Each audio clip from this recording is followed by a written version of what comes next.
দর্শক, আমরা জানাচ্ছি অনুষ্ঠানের বাকি অংশ দেখার জন্য। আমরা কথা বলছি সালেহ মুজাহিদের সঙ্গে, তিনি সিইও 7 হর্স সিমেন্ট ও ডোরিন ডেভেলপমেন্ট লিমিটেডের। বিরতির আগে দাম নিয়ে বলছিলাম যে সিমেন্টের দামটা আসলে কিসের উপর নির্ভর করে? এটি কি ক্লিংকারকে কত ভালো দিল, বা আরেক বিশেষ একটি পদার্থের কথা আপনি বললেন যেটি জমাট বাঁধতে সহযোগিতা করে, মানে এটার উপরে নাকি মানে দাম খরচ যাই পড়লো মার্কেট ধরার জন্য অনেকে কম দাম, যেটি আপনি বলছিলেন, বিষয়টা সেটি কি? সিমেন্টের দাম বেসিক্যালি আপনার নির্ভর করে কে কিভাবে সিমেন্টটাকে বাজারে উপস্থাপন করছে, কে কিভাবে আনতে চায়। এক একজনের স্ট্র্যাটেজি এক এক রকম থাকে। যেমন আমরা যারা লোকাল কোম্পানি আছি, তারা অনেক সময় মাল্টিন্যাশনাল কোম্পানিগুলোর সাথে দামের একটা বৈষম্যের মধ্যে থাকি। কারণ এখানে হলো ক্রেতার এক ধরনের যেটা মেন্টাল ডিসপোজিশন, যে তারা মনে করে বাইরের সিমেন্ট মানে ভালো সিমেন্ট, কিন্তু দাম কম মানে খারাপ সিমেন্ট, দাম কম মানে খারাপ সিমেন্ট। আমাদের যেটা যে সিমেন্ট আমরা যা তৈরি করছি, যারা বহুজাতিক কোম্পানি আছেন তারা একই সিমেন্ট, আমরা একই প্রসেসে সিমেন্ট তৈরি করি।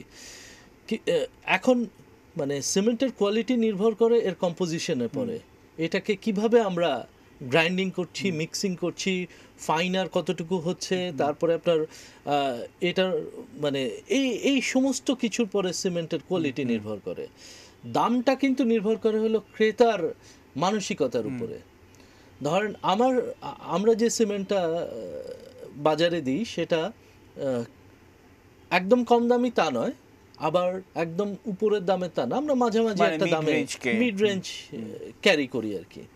এর মধ্যে একটা আমরা সিমেন্ট নিয়ে এসেছি যেটা বড় ধরনের কনস্ট্রাকশন, যেমন যেগুলো হেভি ইন্ডাস্ট্রিয়াল কনস্ট্রাকশন বা আপনার পাওয়ার প্ল্যান্ট এই সব কনস্ট্রাকশনের জন্য সুপ্রিম নামে 7 হর্স সুপ্রিম। তো সেই সিমেন্টটাও কিন্তু ওই দামি সিমেন্টগুলোর থেকে 30-40 টাকা কম দাম। আচ্ছা, তো মানে আপনার সেটা কিন্তু যেমন বুয়েটে টেস্ট, মানে আমি একদম সোজা নাম ধরে বলছি যে কনকর্ড রেডিমিক্স তৈরি করে সেটাকে বুয়েটে পাঠিয়েছিল, সেখান থেকে যে রেজাল্ট আসছে সেটা অ্যাভারেজ থেকে অনেক বেশি।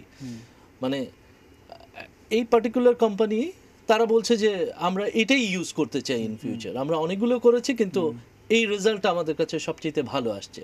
তো মানে এটা কিন্তু অন্য মাল্টিন্যাশনাল কোম্পানি এর থেকে ভালো রেজাল্ট আসা সম্ভব না, মানে প্রশ্ন ওঠে না, এর থেকে বরঞ্চ কমই হবে।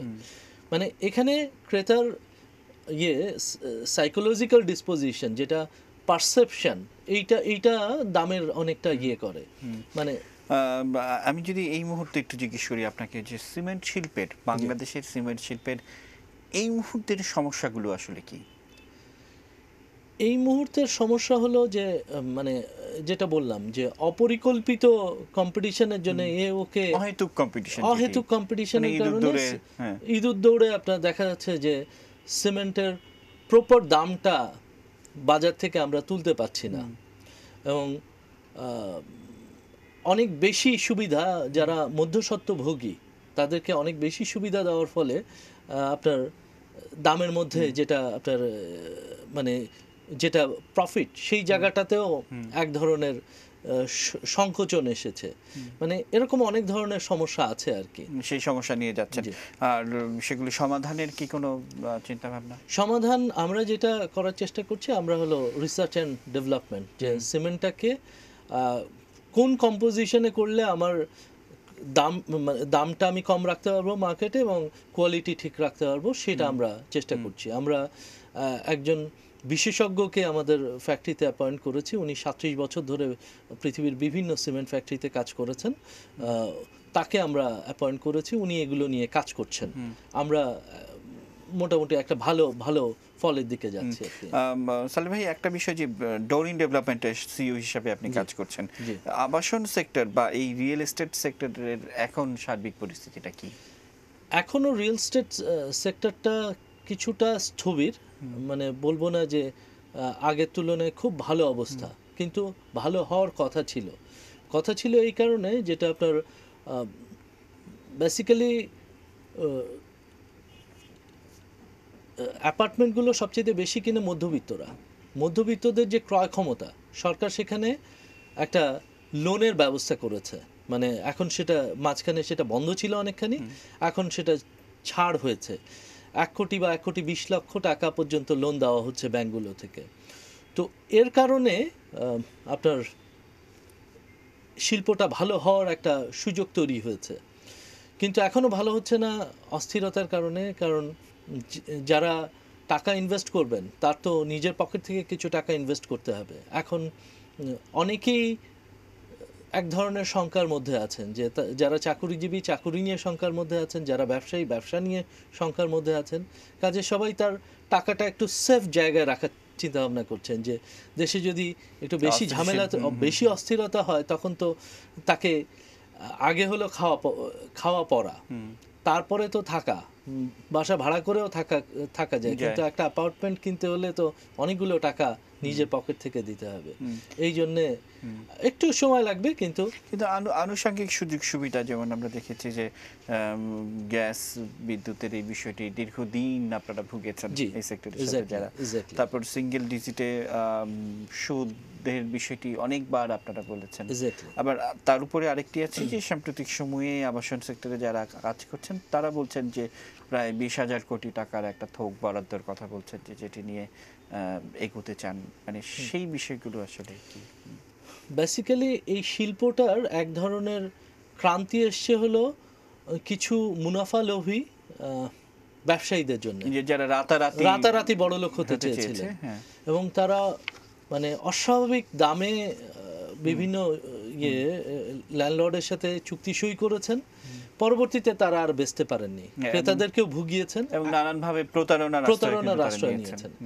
এখন যে বিষয়টা আসছে, যেমন সিঙ্গেল ডিজিট হলে যারা আমরা ব্যবসায়ী আছি, আমাদেরকে যদি একটা সহজ শর্তে লোন দেওয়া হয় গভর্নমেন্টের তরফ থেকে, তাহলে আমরা খাতটাকে, কারণ আনুষঙ্গিক অনেক খরচ চলে এসছে। যেমন যে লেবারটা আজ থেকে 5 বছর আগে আমরা এঙ্গেজ করতে পারতাম একটা সার্টেন অ্যামাউন্টে, এখন তার থেকে প্রায় 300% বেশি প্রাইস দিয়ে আমাদেরকে দিতে হচ্ছে, আরো বেশি।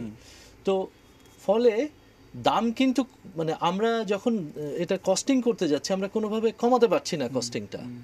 তারপরে এখনো ক্রেতারা যে কোনো একটা ল্যান্ড নেওয়ার ক্ষেত্রে যেহেতু একটা জায়গায় প্রাইস চলে গেছিল, মানে সাইনিং মানি অনেক বেশি পেয়ে অভ্যাস হয়ে গেছে, তারাও যে খুব বেশি নেমে আসছেন তাও কিন্তু না। মানে ফলে এক ধরনের স্থবিরতা কিছুটা তৈরি হচ্ছে। আর সেই ইউটিলিটি সার্ভিসগুলো, এগুলো তো আছে। এগুলো যেমন ধরেন আমরা যখন চাই একদম সহজভাবে কিন্তু এগুলো পাই না। এখনো আমাদের অনেক ধরনের জটিলতার মধ্যে দিয়ে, যেমন লোড স্যাংশনের ব্যাপারে অনেক ধরনের অসুবিধার সম্মুখীন হতে হয়। সেখানে এক ধরনের আছে, লিমিটেশন আছে, বেঁধে দেওয়া হয়েছে। আমরা যখন ক্রেতার কাছে বিক্রি করতে যাই, তাদের তো চাহিদা থাকে অনেক বেশি, সেগুলো আমরা পূর্ণ করতে পারি না। আর গ্যাসের ব্যাপারে এখনও যে গ্যাস যে 100% আমরা চাইলেই পেয়ে যাচ্ছি আগের মতো, সেরকম কিন্তু না। এখানেও অনেক ধরনের মানে প্রক্রিয়াগত সমস্যা আছে। এটি আর ডোরিন ডেভেলপমেন্ট লিমিটেড, মানে এটার স্পেশালিটি কি, যে আসলে এত ভিড়ের মধ্যে 7 হর্স যেমন আলাদা একটা জায়গা করে নিয়েছে, ডোরিন ডেভেলপমেন্টের বৈশিষ্ট্য কি আসলে? কেন মানুষ এই ডোরিন ডেভেলপমেন্টের প্রতি আস্থা রাখবে? কারণ আমাদের যেটা, আমরা ভালো বিল্ডিং তৈরি করে অভ্যস্ত, মানে ভালো সুবিধাযুক্ত যেসব স্থাপনা আছে সেগুলো তৈরি করি। নিশ্চয়ই 7 হর্স সিমেন্ট দিয়ে, অবশ্যই 7 হর্স সিমেন্ট দিয়ে। আপনারা গুলশান 2 নম্বরের মোড়ে দেখবেন ডোরিন টাওয়ার একটা আছে, প্লাস শেরাটন হোটেল।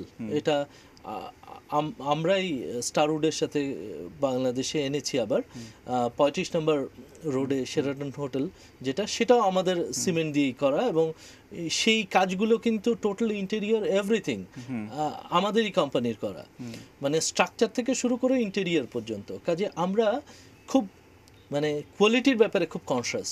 ক্রেতাকে যেই কোয়ালিটিটা আমরা প্রমিস করছি বা করব, সেই কোয়ালিটি আমরা দিব, এবং যেই টাইমটা প্রমিস করব এইটাই আমরা দিব। এই কারণে আমরা ধরেন অন্যদের থেকে আলাদা, এবং যেহেতু গ্রুপটা অনেক বড়, আমাদের অনেক কিছু আছে। পাওয়ার সেক্টরে আছি আমরা, গার্মেন্টসে আছি, টেক্সটাইলে আছি, আমরা স্টক এক্সচেঞ্জে আছি। আমাদের গ্রুপের স্ট্রেংথ অনেক বেশি। কাজে আমরা মানে কমিটমেন্টটাকে সবচেয়ে বেশি ভ্যালু করি। ব্যাংক ইন্টারেস্টের ব্যাপারে আমরা প্রায়শই কথা শুনি, এই জায়গাটিতে কি মানে পলিসি লেভেলে কোনো কথাবার্তা বলা যে এই আবাসন সেক্টরকে একটু এগিয়ে নিতে, এই ব্যাংকগুলোকে এগিয়ে আসা, এটি একটি দিক। আরেকটি দিক হচ্ছে প্রবাসীদের জন্য কোনো বার্তা আছে কিনা আপনার এই ডরিন ডেভেলপমেন্টস থেকে? প্রবাসী যারা আছেন তাদের বেসিক্যালি এখানে অনেকেই শেষ বয়সে দেশে ফিরে আসতে চান বা তাদের বাবা মা ভাই বোনের জন্য একটা কিছু এখানে করে দিতে চান। তাদের জন্য আমরা যে প্রোডাক্টগুলো তৈরি করি, স্পেশালি আমার একটা প্রোডাক্ট আছে ডোরিন ডিলাইট নাম, এটা ভিকারুন্নেসা স্কুলের পাশে। এটার আপনার গ্রাউন্ড টু মানে গ্রাউন্ড ফ্লোরে আপনার ফ্লোর হাইট হলো 14 ফিট। আপনি কোনো ডেভেলপারের এই হাইটের ওই এরিয়াতে পাবেন না। এবং যে বিল্ডিংটা ও রুফটপ একটা গার্ডেন হচ্ছে প্লাস সিঙ্গেল ইউনিট, এবং সেটার মানে লুক অ্যান্ড ফিলটা আপনার বাইরে যে কোনো অ্যাপার্টমেন্টের মতো, বিদেশি অ্যাপার্টমেন্টের মতো।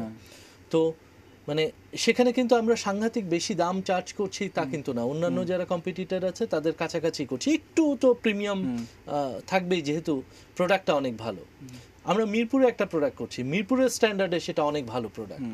কাজে প্রবাসী যারা আছেন তারা আমাদের প্রোডাক্টটা দেখে অবশ্যই আমাদেরকে প্রোডাক্টটা নেবেন, এটা আমাদের আস্থা। এটা আর ব্যাংক সুদ, আচ্ছা ব্যাংক সুদ মানে আমরা মানে বেসিক্যালি ব্যাংকের দিকে তাকিয়ে থাকি সবসময়, মানে গভর্নমেন্টের এই ইনিশিয়েটিভের জন্য যে গভর্নমেন্ট যদি ব্যাংকে একটুখানি অ্যাকোমোডেট করতে একটা ভালো ফান্ড দিয়ে দিত, যাতে আমরা একটা ভালো সুদে আমরা লোন পেতে পারতাম, যার ফলে আমাদের প্রোডাক্ট কস্টটা অনেক কম হতো।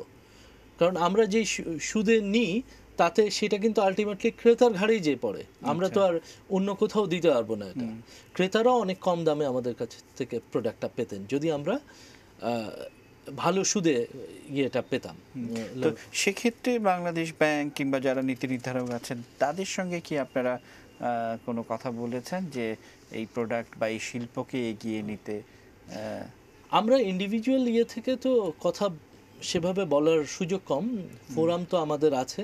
আপনার আমাদের যে সংস্থা আছে আপনার রিহ্যাব আছে, রিহ্যাব তাদের যারা আছেন রিহ্যাবে, তারা যারা রিহ্যাবটাকে আগিয়ে নিচ্ছেন তারাই অ্যাজ এ হোল আমরাও যেহেতু রিহ্যাব মেম্বার সেভাবে কথা বলছেন।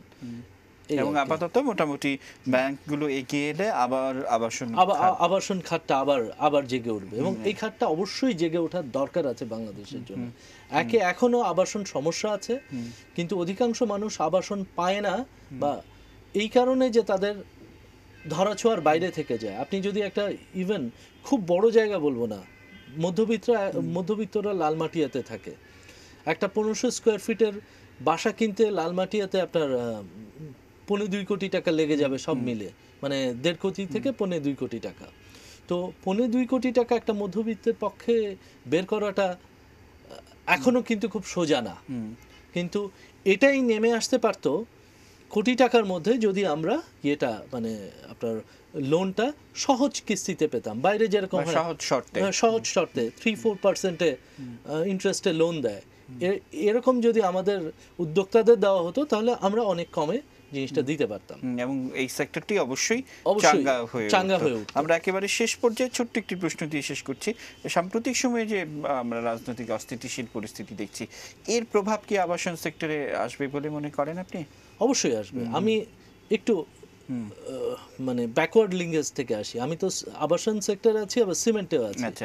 আমার একটা স্থলবন্দর সম্পূর্ণ বন্ধ, সেখান থেকে কোনো প্রোডাক্ট আসতে পারছে না। চাঁপাইনবাবগঞ্জে সোনা মসজিদ, সেখানে আমার ফ্লাই অ্যাশ যেটা ওয়ান অফ দ্য মানে র ম্যাটেরিয়াল অফ সিমেন্ট, সেটা আটকায় বসে আছে আমার প্রায় 15 গাড়ি, সেটা বেরোতে পারছে না। গত 10-12 দিন ওখানেই বসে আছে। অন্য যেগুলো আছে যেমন এদিকে আবার খুলনার থেকে যেটা আপনার দিয়ে আসতো, সেখানে শ্যালা নদীর একটা ঝামেলা হওয়ার কারণে ওটাও বন্ধ ছিল। ফলে আমরা এখন ওই র মেটেরিয়াল সংকটে আছি, মানে দুই দিক থেকে। ফলে হচ্ছে কি আমার সিমেন্টের কস্টিং বেড়ে যাচ্ছে, কারণ এখন ট্রান্সপোর্টেশন অনেক বেশি। আপনার ট্রান্সপোর্টেশন, সেটা আপনি ইটের ক্ষেত্রে বলেন, সিমেন্টের ক্ষেত্রে বলেন, বালির ক্ষেত্রে বলেন, আমি যখন ট্রান্সপোর্ট করে নিয়ে আসতেছি, যেই ট্রাকটা মানে 5,000 টাকায় ভাড়া পাওয়া যেত, সেটা এখন প্রায় 15,000 20,000 টাকার নিচে আমরা পাচ্ছি না। ফলে এগুলো কোথায় যাচ্ছে? এগুলো কিন্তু অ্যাড আপ হচ্ছে প্রোডাক্ট কস্টে। মানে এটা রিয়েল এস্টেট বলেন, সিমেন্ট বলেন, সব জায়গায় কিন্তু কস্টিং অ্যাড হচ্ছে। কিন্তু এন্ড অফ দ্য ডে মানে ইকোনমিক সাইকেলটা যদি পূর্ণ না হয়, যদি ইকোনমি মুভ না করে, যদি মানুষ যারা বাইরে বেরিয়ে যারা মানে ডেইলি আর্ন করে, অনেকেই আছে আমাদের ডেইলি অনেক টাকা আর্ন করে, কিন্তু তাদের বাইরে বেরোতে হয়, তারা যদি বাইরে না বেরোতে পারে, তাদের আর্নিং যদি কমে যায়, অবশ্যই আর্নিং কমে গেছে, আমাদের আর্নিং কমে যাবে, বা বড় বড় প্রতিষ্ঠান আছে সবার তাদের আর্নিং কমে যাবে। যে আমরা একেবারে অনুষ্ঠানের শেষ পর্যায়ে, আমাদেরকে সময় দেওয়ার জন্য আপনাকে অসংখ্য ধন্যবাদ, এবং ধন্যবাদ অভিনন্দন জানিয়ে আজকে আপনাকে অসংখ্য ধন্যবাদ। প্রিয় দর্শক, এই ছিল আমাদের আজকের আয়োজন, এবং আপনারা জানেন যে বিজনেস লাঞ্চ অনুষ্ঠানটি রবি থেকে বৃহস্পতিবার দুপুর 1:15 আমরা নিয়ে আসি আপনাদের সামনে। আজ বিদায় নিচ্ছি, আবারও আপনাদের যেতে যেতে মনে করিয়ে দিব, খবরের আপডেট পেতে চোখ রাখুন শুধুমাত্র এটি নিউজের পর্দায়।